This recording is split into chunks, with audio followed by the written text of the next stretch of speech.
Hey everyone, how you doing? It's Craig Campbell from Pastor Craig's Vintage Cards. This is part number 30 of my NFL hybrid set build. Cards between 1970 and 73. One card for every player that had a card issued between 70 and 73. And this is going to be a fun sheet here.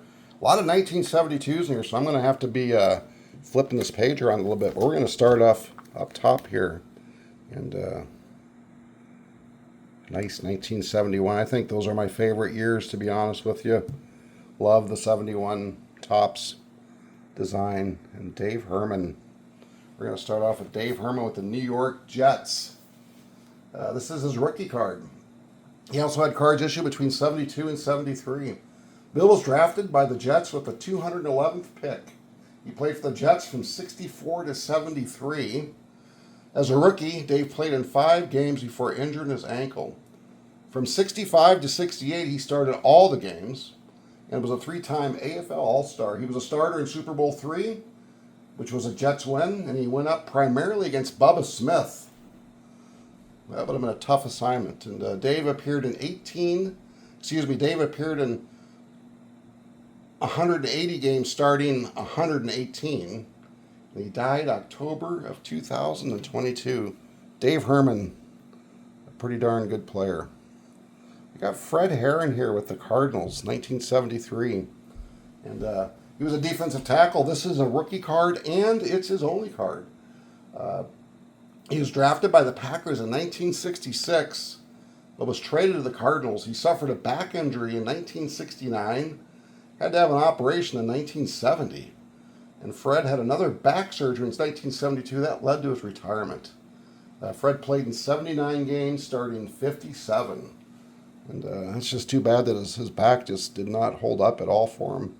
Don Herman with the Giants. And his rookie cards in 1970.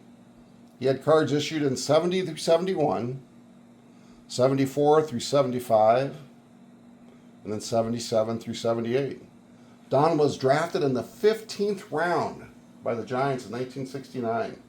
He played for the Giants from 69 to 74, and then the Saints from 75 to 77. He played in 100 games, starting 85. He finished with 234 receptions and had 16 touchdowns. Gene Hickerson. All right, this guy here, Football Hall of Famer, 2007. Great player. His rookie cards in 1966 Philadelphia issue. And he had cards issued between 66 and 71. And he had a card issued in 73. Gene was drafted in 1957 by the Browns. And he was a messenger guard. He would shuttle the plays back and forth from the sideline. They'd trade out a guard every play. And he'd shuttle the plays in. But he broke his leg in 1961, and he broke it again on the sideline a year later. Man, 2 years in a row with a broken leg. After missing 2 games in 1962, he never missed a game the rest of his career. He was a first-team All-Pro in 66 through 70, a 6-time Pro Bowl selection. Gene played in 202 games, starting 183. He was inducted into the Pro Football Hall of Fame in 2007. At the time of his induction, I've seen the video, Gene was suffering from dementia pretty bad. And Jim Brown, Leroy Kelly, and Bobby Mitchell, they were the ones that wheeled him out on stage. And they were going to say one last time, Gene Hickerson is going to lead us. And Jim Brown said that Gene was the greatest downfield blocker he ever saw. And I did see the induction ceremony for Gene Hickerson. It was rather sad because he had dementia pretty bad and just didn't know what was going on. But very deserving of that Hall of Fame selection. 1972 card for W.K. Hicks. His real name is Wilmer. Went by W.K. This is his last card. His rookie cards in 1967 Topps. He also had cards issued between 69, not between, but he had cards issued in 67, 69, and then this 72 card. He was undrafted out of Texas Southern and signed with the Oilers. He played with them from 64 to 69, and then the Jets from 70 to 72. He was an AFL All-Star in 1966. WK played in 125 games. He started 102, ended up with 40 interceptions for his career and 3 fumble recoveries. It's pretty darn impressive for old WK Hicks. 40 career interceptions. This guy here, Wally Hilgenberg, I remember him as a true blue Packer fan. I remember him with the Vikings. This is his rookie card. He also had cards issued between 74 and 77.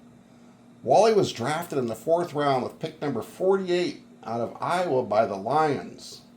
He played linebacker and guard in Iowa, and he was all Big Ten in 1963. Wally then played with the Lions from 64 to 67. He got traded to the Steelers in 68, but never played for them. They put him on waivers, and the Vikings picked him up, and he played for the Vikings from 68 to 79.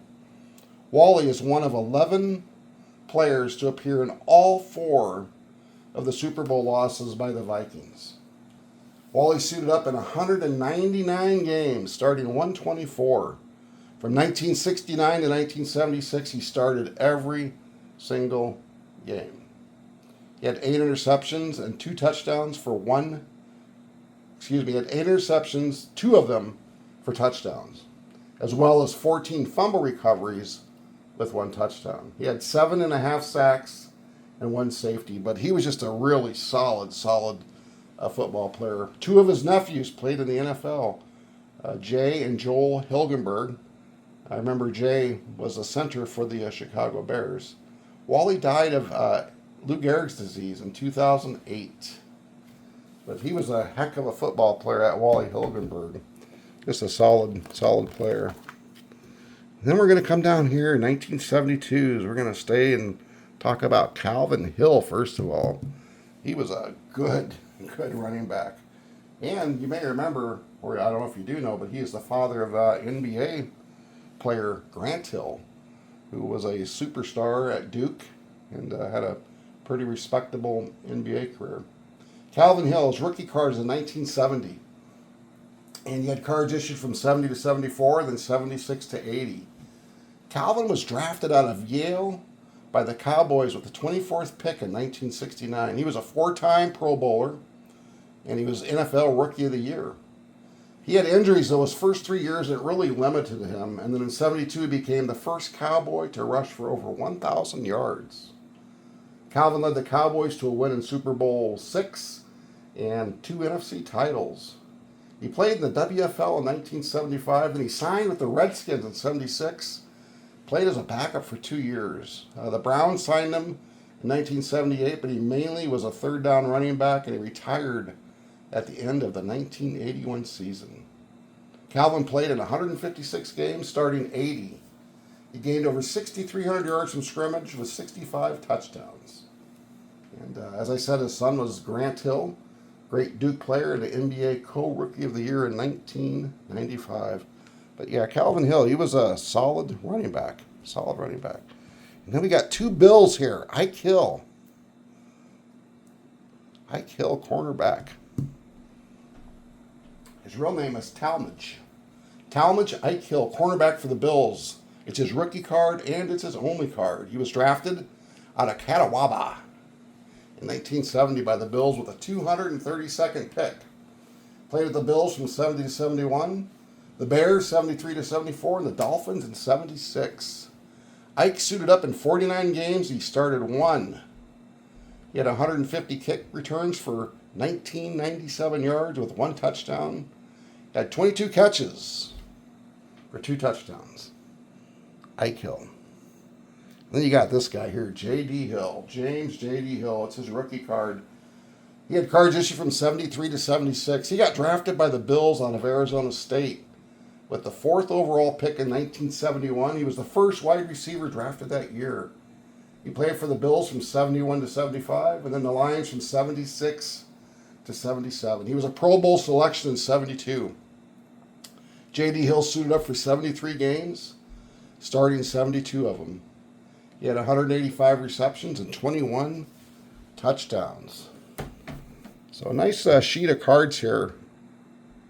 And, one Hall of Famer, Gene Hickerson, just a great player.